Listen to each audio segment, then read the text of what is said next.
Success வேணும்னு எல்லாரும் ஆசைப்பட்றாங்க. நல்ல லைஃப் வேணும், மணி வேணும், ரெஸ்பெக்ட் வேணும். ஆனால் டெய்லி டிசிப்ளின் ஃபாலோ பண்ண சொன்னால் அதில் தான் நிறைய பேர் ஃபெயில் ஆகுறாங்க. மார்னிங் எழுந்திரிக்க கஷ்டம், ஃபோனை கீழே வைக்க முடியல, ஸ்டார்ட் பண்ணின ஒர்க்கை கம்ப்ளீட் பண்ண முடியல. அப்புறம் யோசிப்பாங்க, என் லைஃப்பில் ஏன் சக்ஸஸே வரல அப்படின்னு. ஒரு ரியாலிட்டியான லைஃப்பை பற்றி நம்ம இந்த வீடியோவில் பார்க்க போகிறோம். அதுக்கு முன்னாடி நம்ம சேனலை மறக்காமல் சப்ஸ்கிரைப் பண்ணிக்கோங்க. லைஃப்பில் சக்ஸஸ் ஆகணும்னா டேலண்ட் மட்டும் போதாது. உனக்கு மோட்டிவேஷன் இருக்கலாம், ட்ரீம் இருக்கலாம், ஐடியா இருக்கலாம். ஆனால் டிசிப்ளின் இல்லைன்னா இதெல்லாம் கொஞ்சம் கொஞ்சமாக அழிய ஆரம்பிச்சிடும். நிறைய பேர் ஃபஸ்ட்டு 2 days செம்ம மோட்டிவேட்டடாக இருப்பாங்க. ஜிம் ஸ்டார்ட் பண்ணுவாங்க, ஏர்லி மார்னிங் எந்திரிப்பாங்க, ஃபோக்கஸாக ஒர்க் பண்ணுவாங்க.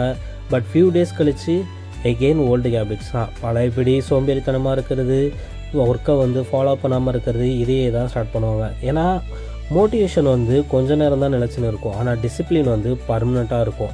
அவங்க ஸ்டார்டிங்கில் என்ன பண்ணாங்களோ அதையே மறுபடியும் பண்ண ஆரம்பிக்கும் பொழுது தான் நம்ம கொஞ்ச நாள் மோட்டிவேஷனாக இருந்தோம், ஆனால் இப்போ மறுபடியும் அதே ஒர்க்கை பண்ணிடுறோமேன்னு சொல்லிட்டு திருப்பியுமே அந்த டிசிப்ளின் இல்லாமல் பழைய நிலைமைக்கவே போயிடுவாங்க. ஜெனரேஷனோட biggest enemy phone addiction. Just 5 minutes phone எடுப்போம் அப்படின்னு யோசிப்பாங்க, ஆனால் 2 hours போயிடும். ரீல்ஸு, ஷார்ட்ஸு ரேண்டமாக ஸ்க்ரோல் பண்ணிக்கிட்டே இருப்பாங்க. அதுக்குள்ளே டைம் போயிடும், எனர்ஜி போயிடும், ஃபோக்கஸ் போயிடும். ஆனால் நைட்டில் மட்டும் கில்ட்டு வந்த ஆரம்பிக்கும். நான் என்ன பண்ணிகிட்ருக்கேன்னு, என் லைஃப்பில் மட்டும் ஏன் ஒரு சேஞ்ச் வர மாட்டேங்குது அப்படின்னு மறுபடியும் ஓவர் திங்க் பண்ண ஆரம்பிச்சிருவாங்க. நம்ம ஆல்ரெடி 1 day ஃபுல்லாகவே மொபைல் யூஸ் பண்ணிக்கிட்டு அந்த டேவே வேஸ்ட் பண்ணியிருப்போம். பட் நைட்டில் மட்டும் அதை திங்க் பண்ணி ஒரு யூஸும் ஆக போகிறதில்ல. ஏன் டிசிப்ளின் ரொம்ப இம்பார்ட்டன்ட் அப்படின்னு சொல்கிறேன்னா, மோட்டிவேஷன் நம்ம லைஃப்பில் டெம்பரரியாக வர்றது. அது எப்படியெல்லாம் ஸ்டார்ட் ஆகும் தெரியுமா? ஒரு வீடியோ பார்த்தா மோட்டிவேஷன் வரும், ஒரு ஸ்பீச்சை கேட்டால் ஃபயர் வரும். But next day morning again same laziness தான். ஆனால் டிசிப்ளின் டிஃப்ரெண்ட்.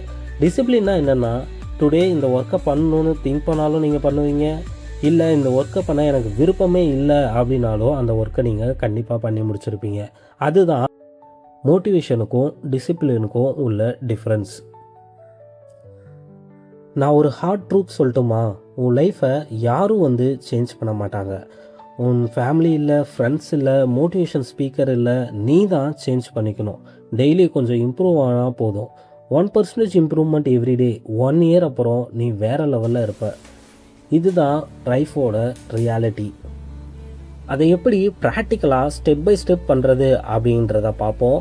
டிசிப்ளின் பில்ட் பண்ண நீங்கள் ரெகுலராக பண்ண வேண்டியது: இயர்லி வேக்கப், 2 ஃபோன் யூசேஜை லிமிட்டாக பண்ணுங்கள், 3 ஸ்மால் கோல்ஸை செட் பண்ணுங்கள், 4 டெய்லி ரொட்டீன் மெயின்டைன் பண்ணுங்கள், 5 shorts small but stay consistent. சின்னதாக ஸ்டார்ட் பண்ணாலும் கன்சிஸ்டண்ட்டாக இருக்க பழகிக்கோங்க. பெரிய சேஞ்ச் ஓவர் நைட்டில் வராது. ஸ்மால் ஹேபிட்ஸாக பிக் சக்ஸஸ் பில்ட் பண்ணும். அதை ஃபஸ்ட்டு மைண்டில் ஸ்டெடியாக கான்சன்ட்ரேட் பண்ணி வச்சுக்கோங்க. ஃபைனலாக இதை மட்டும் ஞாபகம் வச்சுக்கோங்க, லைஃப்பில் சக்ஸஸ்ஃபுல்லாக இருக்கணும்னா மோட்டிவேஷனை விட டிசிப்ளின் ரொம்ப முக்கியம். டெய்லி உங்களுக்கு பிடிச்ச மாதிரி லைஃப் இருக்காது, ஆனால் டெய்லி டிசிப்ளின் மெயின்டைன் பண்ணினா ஒரு நாள் உங்களுக்கு பிடிச்ச லைஃப் கண்டிப்பாக உங்களை தேடி தன்னால் வரும்.